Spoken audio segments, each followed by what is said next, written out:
Hey guys, welcome back with me again in this channel. On today's tutorial, I'm going to tell you why do video game studios avoid Blender. But first, I'm going to tell you what is Blender. So Blender, according to Wikipedia, is a free and open source 3D computer graphic software toolset that runs on Windows, Mac OS, BSD, Haiku, RX, and Linux.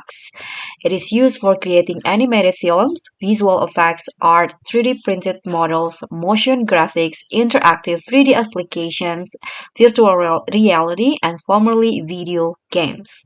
So, while Blender has made significant strides in recent years, several factors contribute to its limited adoption in large-scale game development studios. The first one might be because the industry standards and workflows. Many studios rely on established pipelines built around industry standard tools like Maya and 3ds Max. So these tools have been in use for decades, and studios have invested heavily in training, customization, and plugin development.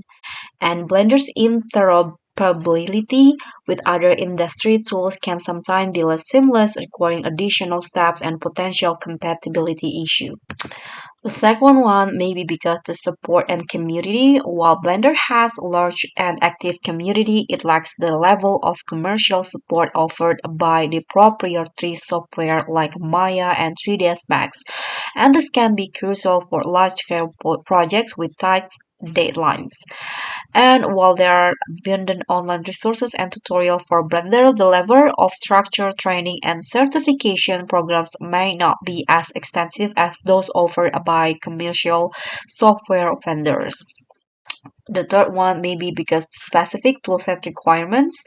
While Blender has improved its hard surface modeling capabilities, tools like Maya and 3ds Max may still be preferred for complex mechanical and architectural modeling tasks. And Blender's animation and rigging tools have become increasingly powerful, but they may not yet match the level of precision and customization offered by the industry standard tools. And the fourth one may be because the cost and licensing, because Blender's free and open source nature is a significant advantage for individuals and small studios.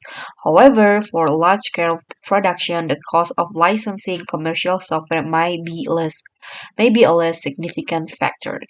So, despite these challenges, Blender continues to gain traction in the game industry, especially among indie developers and smaller studios. Its powerful features set active community and continuous development make it a compelling choice for many. And as Blender continues to evolve and mature, it may eventually become a more widely adopted tool in the AAA game development space. So, I hope this video will be helpful for you and give you answer about why the video game studios avoid Blender. Thank you so much for watching. Don't forget to like, comment, and subscribe. Also, click on the thanks. Bye.